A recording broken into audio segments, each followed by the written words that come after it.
I woke up suddenly. Something sharp and jarring had pierced through my dream, shattering its fragile fabric. A second or two passed, and the sound came again, a scraping noise like claws sliding across glass. I froze, my heart pounding loudly in my chest, echoing through the silence of the night. The clock on the bedside table read 5:13 a.m. The house was dark, with only a faint gray pre-dawn glow filtering through the thin curtains. I reached for the light, but my hand stopped halfway. Was someone outside the window? I got up, my feet touching the cold wooden floor. Cautiously, I approached the window and pulled the curtain aside just a little. Nothing. Only the dark silhouettes of trees, their branches swaying gently in the wind. Moonlight reflected off the glistening dew on the grass. But the sound had been real. Or was it just my imagination? The house, where we had lived for only 3 months, often made strange noises. Old floorboards creaked, the walls sometimes seemed to sigh. But this felt different. I forced myself to take a deep breath. Nature does strange things. Maybe it was just a raccoon. I returned to bed, but sleep didn't come back. I had the distinct feeling that this morning would bring something more than just a new day. Over breakfast, at a slightly more reasonable hour, I heard the clatter of pots in the kitchen. Mom was making oatmeal while my stepfather Mark was fixing the broken coffee machine. His focused expression seemed so calm that I was startled when he suddenly looked up and said, "You look different today." His voice sounded strange, almost unfamiliar. Very grown up. The words hung in the air, making me tense. I mumbled something like thanks, but inside, it felt like an alarm bell was ringing. Mark's compliments always felt a little off, but this time, his gaze was too intense. As usual, Mom didn't notice. She was rushing to get to work, gathering her papers and giving me a quick peck on the cheek before leaving. I stayed at the table with Mark, feeling as though we were playing some invisible game. My bowl of oatmeal grew cold, and his eyes occasionally flicked toward me before returning to the coffee machine. I wanted to say something sharp to him, but what? My mind was blank, filled with nothing but an empty hum. Instead, I got up and went upstairs to my room, using the excuse that I needed to get ready for school. When I closed the door, I felt safe, but not entirely. That scraping sound from the night, Mark's odd compliment, his gaze, all of it settled somewhere deep inside me, like a shadow you don't notice in the bright light, but that's always there, waiting to remind you of its presence. When Mom and I moved into this house, I imagined it would be like in the movies, a quiet life among the lush green woods, the rustling of leaves in the morning, and cozy evenings by the fireplace. But the reality turned out to be far less idyllic. The house, nestled deep among the trees, slowly began to feel like a trap. The longer I lived here, the more I felt the forest cutting us off from the rest of the world. Mark was part of that isolation too. When Mom first introduced him to me, he seemed normal. Nothing remarkable, just an average guy with a firm handshake and a slightly rough sense of humor. But since we'd moved here, his behavior had started to change. At first, it was small things. He always seemed to appear when I went to the garage to get my bike, even though I'd just heard him working under the car. Or he'd suddenly show up in the laundry room right when I was loading the washing machine. At first, I thought it was just a coincidence, but over time, it began to unsettle me. One evening, I decided I needed to talk to Mom. I sat in my room, staring at my phone, trying to work up the courage to go downstairs and say it outright. "Mom, I think Mark's acting weird." But when I finally went down, she was sitting at the dining table, buried in her laptop and surrounded by sketches and papers. "Mom, can I talk to you?" I asked, stopping in the doorway. "Of course," she replied, not even looking up. "Just give me a minute, okay? I've got a deadline." Her "just a minute" became less and less frequent, and my suspicions grew stronger. I couldn't pinpoint exactly what was bothering me, but every time I was left alone in the house with Mark, I felt my throat tighten. That evening, I locked myself in my room, turned on some music, and tried to distract myself. But something inside me was screaming, "You're alone, and no one's going to help you."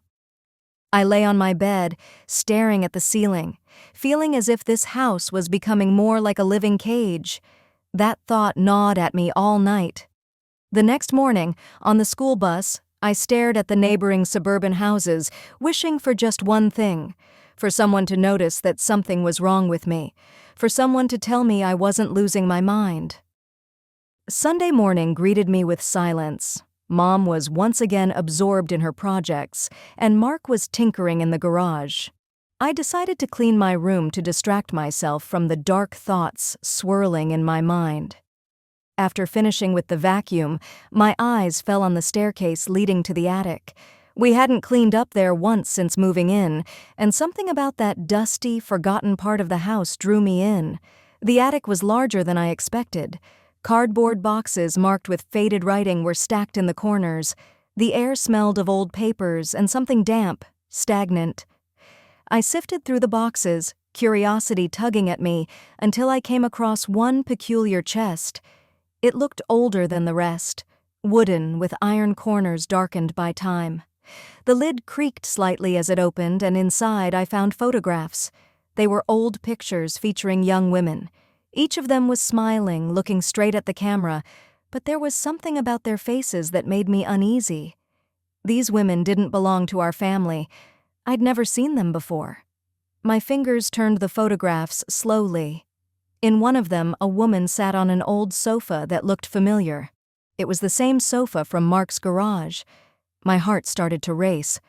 Why would Mark keep pictures of these unfamiliar women? Who were they? I heard the front door downstairs shut loudly. Mark was back in the house. I quickly closed the chest and hurried downstairs, my hands cold with nervous energy. In the living room, he sat with a cup of coffee, looking completely at ease. "Mark, I was cleaning in the attic and found some photos," I began, trying to keep my voice steady. "Who are those women?" He looked up, as if considering how to respond. Then he smirked, taking a casual sip of his coffee. "Oh, those?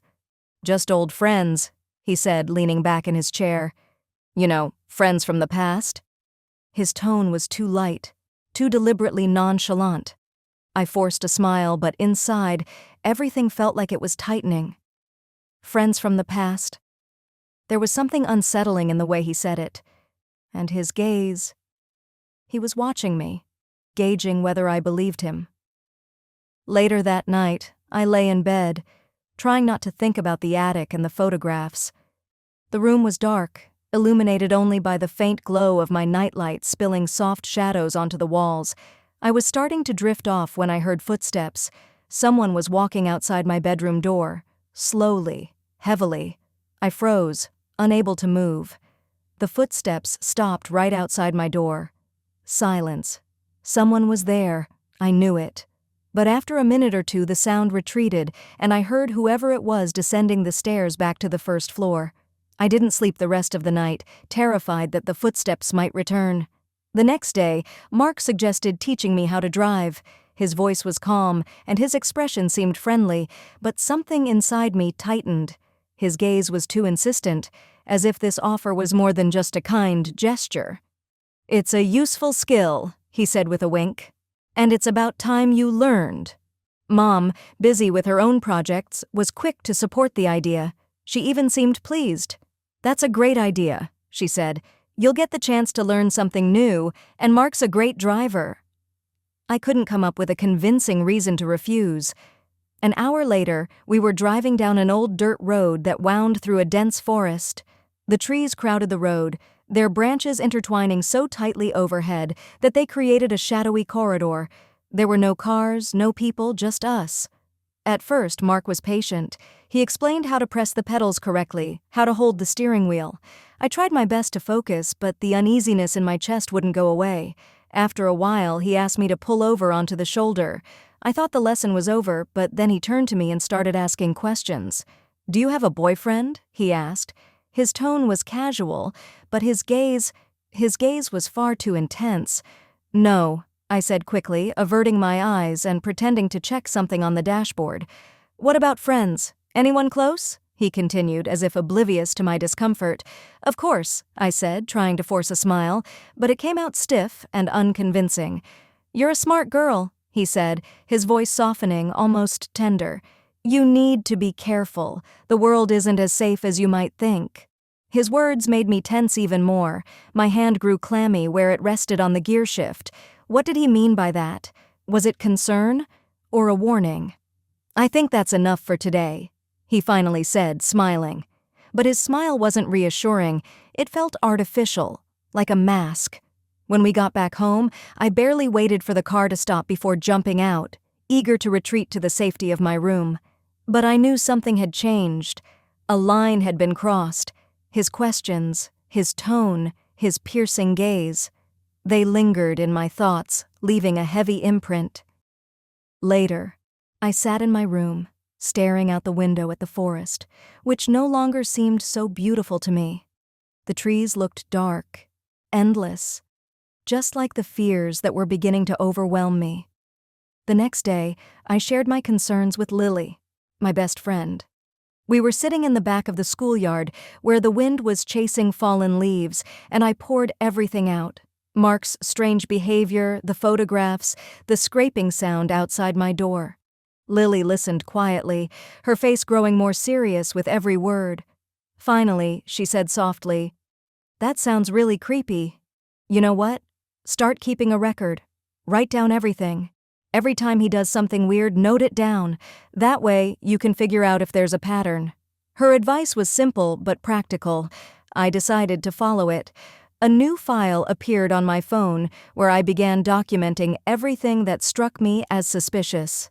Meanwhile, at home, the tension continued to build. Mark seemed to find ways to always be nearby. He offered to help with dinner, something he'd never done before, explaining that Mom is too busy. We cooked together, but his constant glances made me feel like I was under a microscope.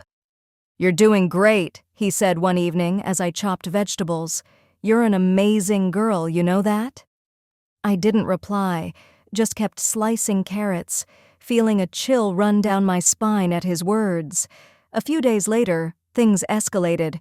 I came home from school and went to my room to change, thinking about my homework. As I was pulling off my shirt, the door suddenly creaked open. It was Mark. "Oh, sorry," he said quickly, standing in the doorway. "I was just wondering if you've seen my phone." "No," I snapped, hastily pulling my shirt back on. He stood there a moment too long, then finally shut the door. When I heard his footsteps retreating down the hallway, my heart was pounding as if I'd just run a marathon. There was something off about his apology and his smile. That small, almost imperceptible smile left a cold mark on my soul. I added the incident to my list. With each new entry, I began to understand. This wasn't just a series of oddities. This was something far more sinister. I realized that staying silent was pointless.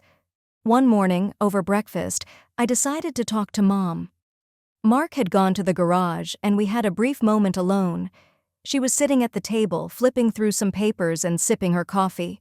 I knew that if I didn't say something now, I never would. "Mom, I need to talk to you," I began, trying to keep my voice calm, though everything inside me was trembling. "Of course. What's wrong?"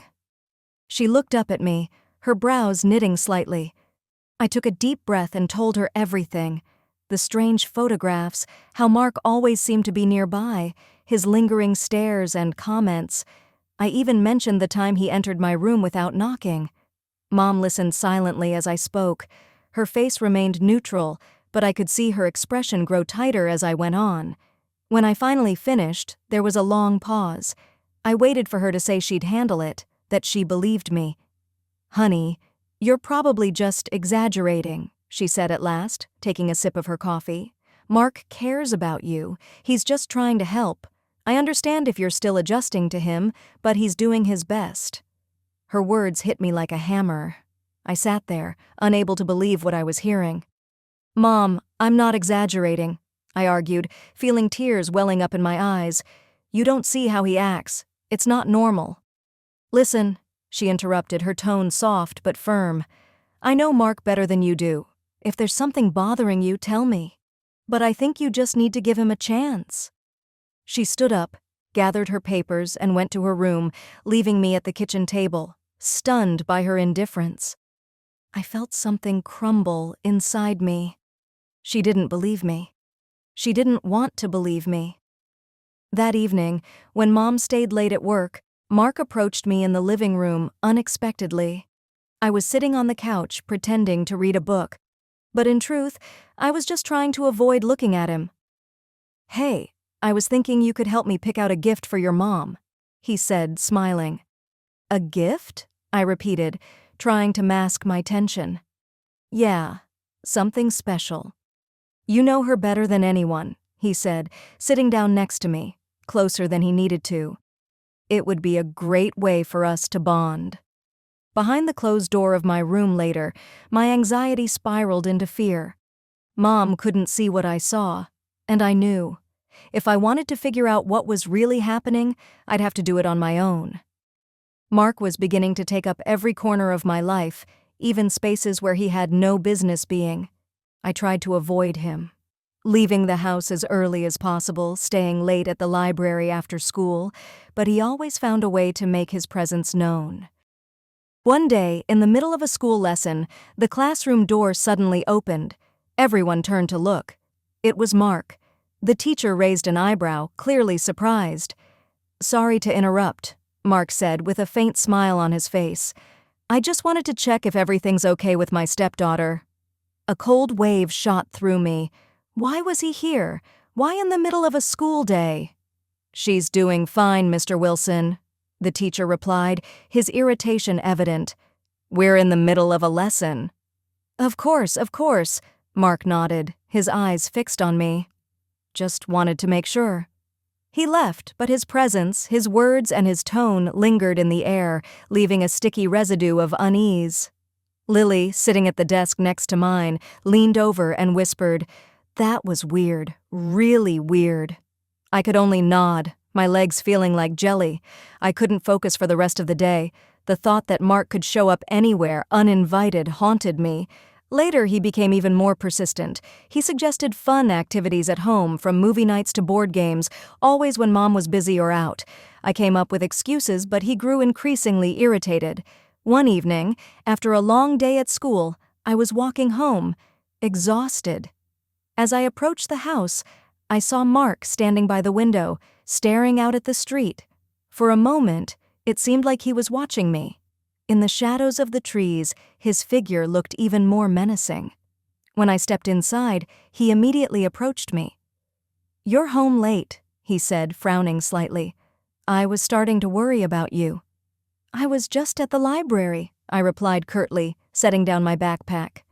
"You're spending too much time out of the house," he added, his tone turning firmer. "That's not really appropriate. We're a family." The word family felt like a veiled threat. I didn't reply and walked past him to my room, avoiding his gaze. This obsession, this control, it was becoming more blatant. I began to realize that Mark wasn't just behaving strangely, he was asserting dominance, as though he saw me as his possession. This wasn't just unsettling behavior, it was a game, and he was determined to win it, no matter the cost. That night, I knew I couldn't stay in this house any longer. My belongings were already packed into a small backpack hidden under my bed. My heart was pounding so hard that I could almost hear it in the dark. I had made up my mind to leave without saying a word. Mom seemed blinded by Mark, and my only option was to save myself. As I quietly crept down the stairs, I noticed the kitchen light was on. There, sitting at the table with a cup of coffee, was Mark, as if he had been waiting for me. His eyes met mine, and I froze. The faint smile that curled his lips sent a chill down my spine. "Late for a stroll, isn't it?" His voice was calm, but there was something threatening in that calmness. "I just needed some air," I stammered, feeling my palms grow clammy. "Air? With a backpack?" His gaze dropped to the strap peeking out from under my jacket. In that moment, I realized there was no use hiding. He knew everything. It was as though this night had been part of his plan all along. I took a deep breath, trying to suppress my fear. "I can't take this anymore," I said, trying to make my voice firm. "I know what you're doing. I know you've been watching me. It's over." His expression shifted. First, there was surprise, and then something darker, something that seemed to ripple beneath his skin. He stood up, his movements slow, almost lazy, but charged with an undercurrent of menace. "You think you know everything?" His voice dropped lower, quieter, but somehow that made it more terrifying. "You're just a child. You have no idea what's really going on here." I was about to scream when the sound of the front door opening interrupted us. Mom had come home. She stepped into the hallway and froze when she saw us. "What's going on here?" she asked, her voice trembling. "She was trying to leave," Mark said, his voice suddenly soft and almost tender.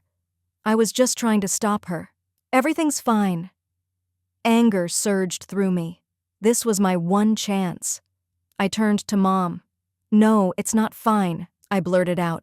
"He's manipulating you. He's manipulating me. He scares me." Mom's gaze shifted between Mark and me. For the first time, I saw doubt flicker in her eyes. "Is that true?" she asked, her voice a mixture of anger and fear. Mark started to explain, his words a clumsy web of excuses, but Mom wasn't buying it anymore. She forced us to sit at the table and tried to listen to both sides. The next day, the atmosphere in the house was different. Mom avoided Mark, spent more time at work, and even started reaching out to old friends. I could see her wariness growing with each passing day. Mark, meanwhile, tried to regain control, but his power over us was crumbling. I could feel his grip loosening, and for the first time in months, I realized the fear that had paralyzed me was beginning to fade. I was no longer the girl who stayed silent. I knew now that I could fight back. The story wasn't over, but this was the turning point. I decided that I would never let fear rule my life again.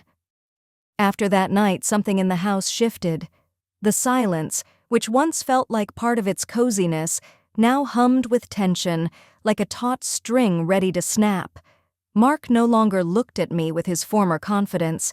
His gaze had grown cautious, and at times, even fearful. He knew his grip on us was slipping.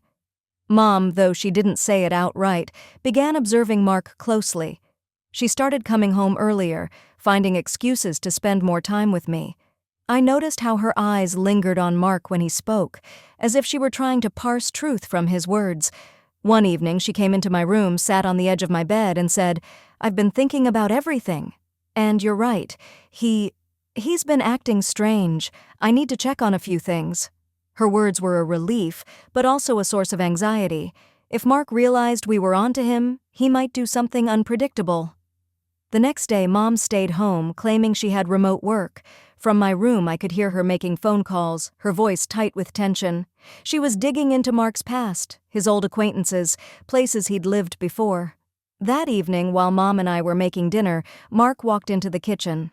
His eyes were sharp, his expression strained, as if he could sense we were hiding something. "You two are awfully quiet," he said with a smirk. "Keeping secrets from me?" "Just tired," Mom replied, trying to keep her tone light. But I saw her hands tremble slightly as she chopped vegetables. After dinner, I retreated to my room again. But this time, I didn't feel alone. No matter what happened next, I knew Mom had started to see what I'd been seeing all along. That gave me strength. A few days later, Mom told me she had news. She'd discovered that Mark had been married before, and his ex-wife had disappeared under suspicious circumstances. The case had never been solved, but Mark's name had come up as a suspect in the investigation. "I'll take care of it," Mom said, her voice firm. "I won't let him threaten us." That night, I heard footsteps outside my door again. But this time, I wasn't afraid. I knew he no longer controlled me. I was taking control of the situation. Within a week, Mark was gone from our lives. Mom gathered evidence, contacted the police, and made her move. We didn't learn all the details, but early one morning, Mark packed his things and left without saying goodbye. I watched his car disappear into the trees, feeling a massive weight lift from my shoulders. For the first time in months, the house felt like it belonged to us again, and I knew that I was no longer a victim. I was someone who could fight back.